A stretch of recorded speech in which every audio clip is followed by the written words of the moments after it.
And in the case of functions, okay, now we have with the function.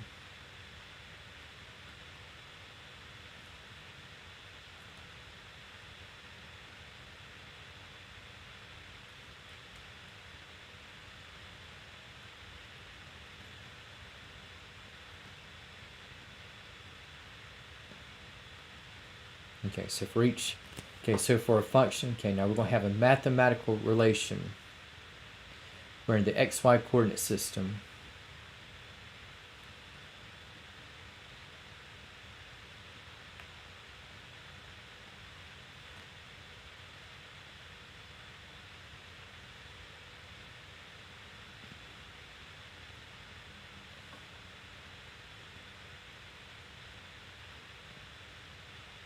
Okay, we'll have for each x value.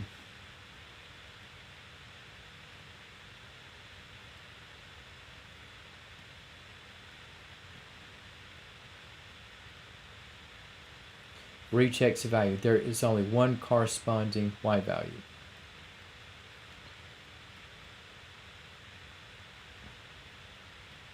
I could also say this is one and only one corresponding y value.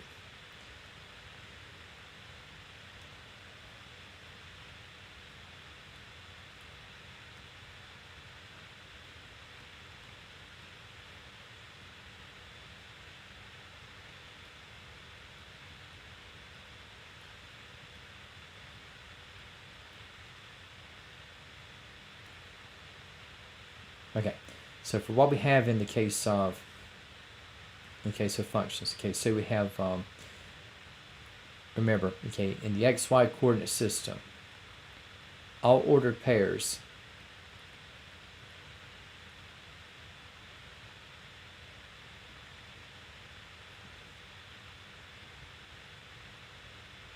are of the form xy.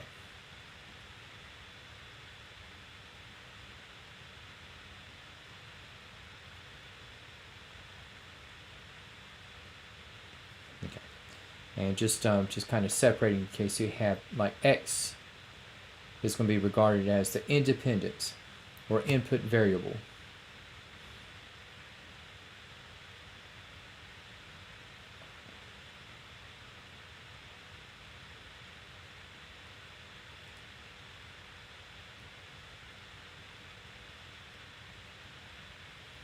And for what we have in the case of y, okay, so y is going to be the dependent. And also what is referred to as the output variable.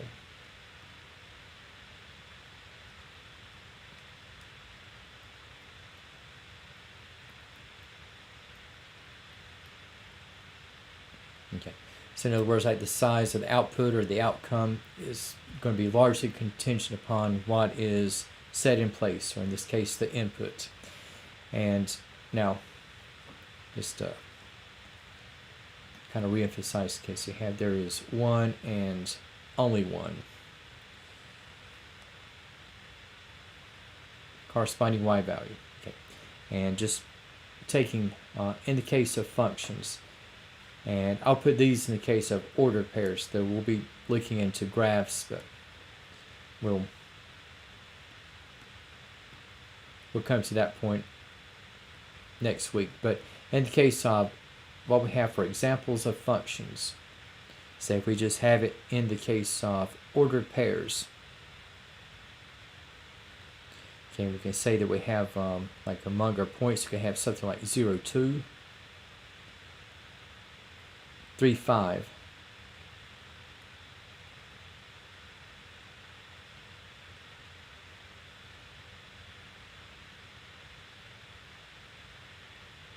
and negative 1, 9. Okay, so here you have with your x values, okay, so you have 0, 3, and negative 1. Okay, so you have 0 is paired up only with 2, 3 is paired up only with 5, and negative 1 is paired up only with 9. And now for some of the features, now a term we'll be looking at time and again is going to be domain. And the domain will be the set of x values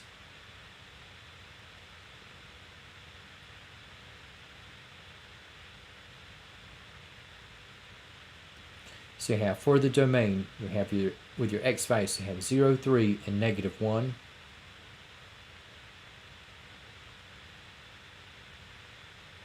And as long as you got those three elements, you're okay.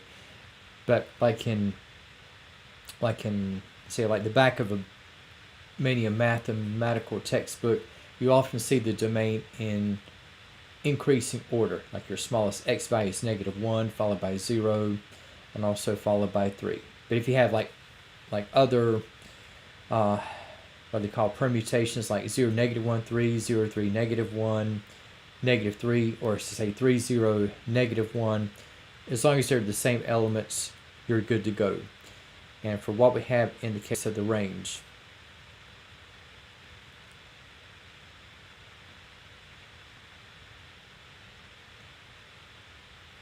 for what we have in the case of the set of y values. Okay, so for the y values, okay, we have 2, 5, and 9.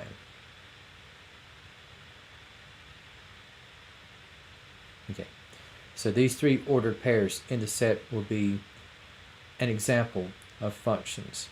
Now another case, we could have, say, negative 1, 1, 0, 5, 3, 9, and 4, negative 6.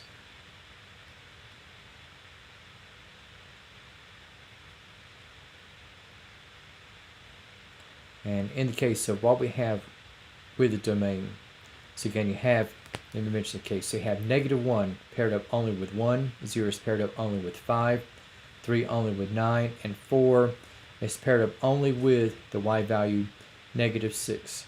And we have with the domain, so we have negative 1, 0, 3, and 4.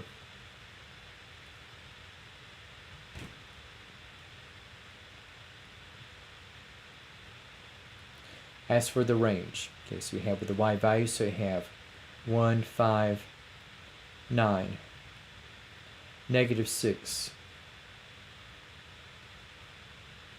If I were to put this in increasing order, so we have negative 6, 1, 5, and 9.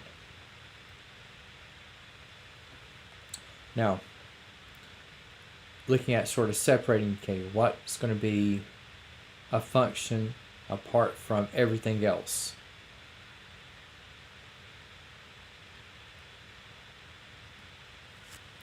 And we'll say that as a first case here. Say if I have negative 1, 1, 3, 4,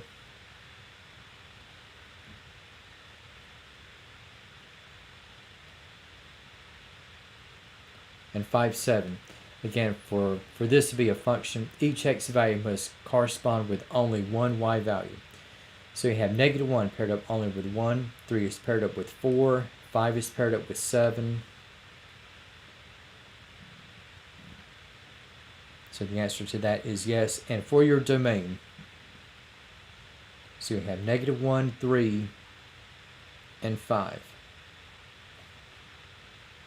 And for what you have in the y values, okay, making up the range, so we're going to have 1, 4, and 7. Okay. So this is a case of a function.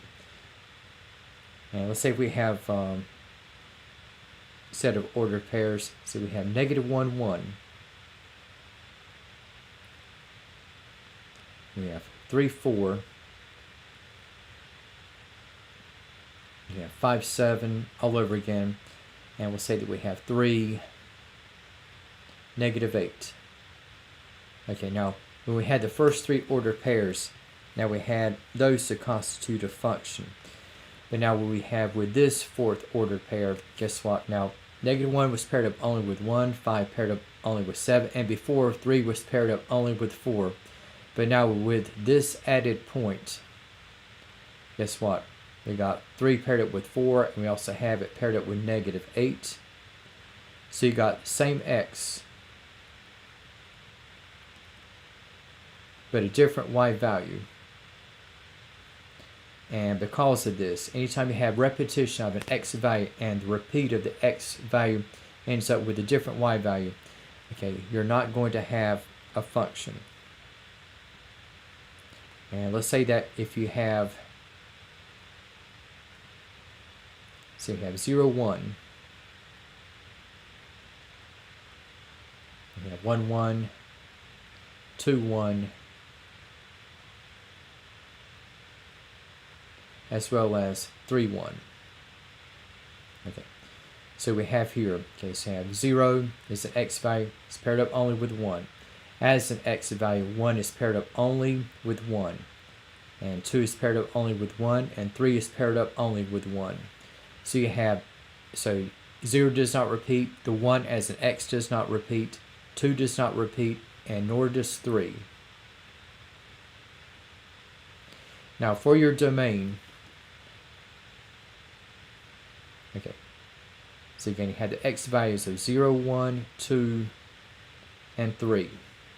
Now for the range, they had the only y value, okay, throughout was 1. So for the range, anytime you have a repeating y value, you only had to put it down one time. So 1 would take care of everything, so you don't have to put it down as 1, 1, 1, and 1.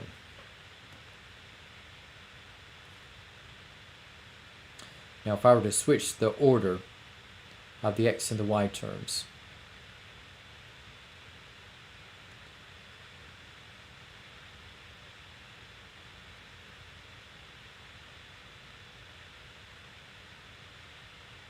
okay, and guess what?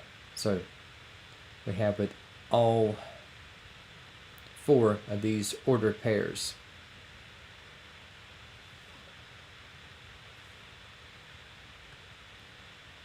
So you have throughout, so you have same x and different y values.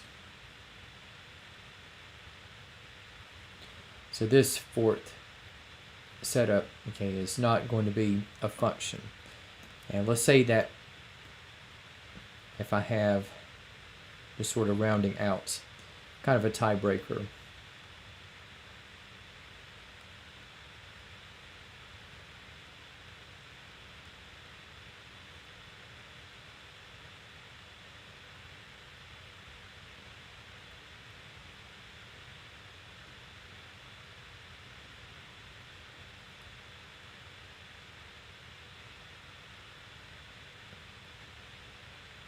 Okay, so I got 0, 2, 1, 4, 3, 9, 4, 16, and 3, 9. Okay, so you have with the x values, okay, have 0 is paired up only with 2, 1 is paired up with 4, 4 is paired up with 16. Now for 3, it's paired up with 9, and now 3 arises again, and it is still paired up with 9.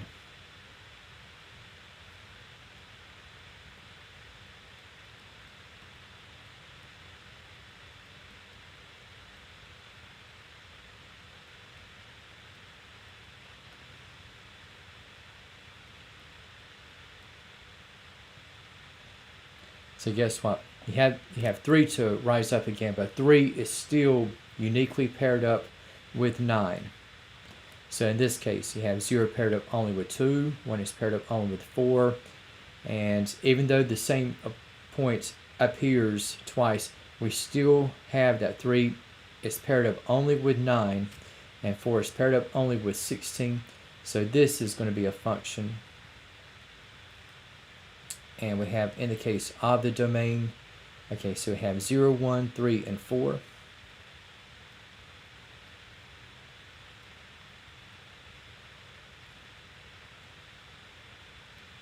As for what we have in the range, okay, so we've got 2, 4, 9, as well as 16. Again, okay, so we have for the first test, okay, this will be available tomorrow at noon, and again there will be a 90-minute time limit and must be completed in one sitting.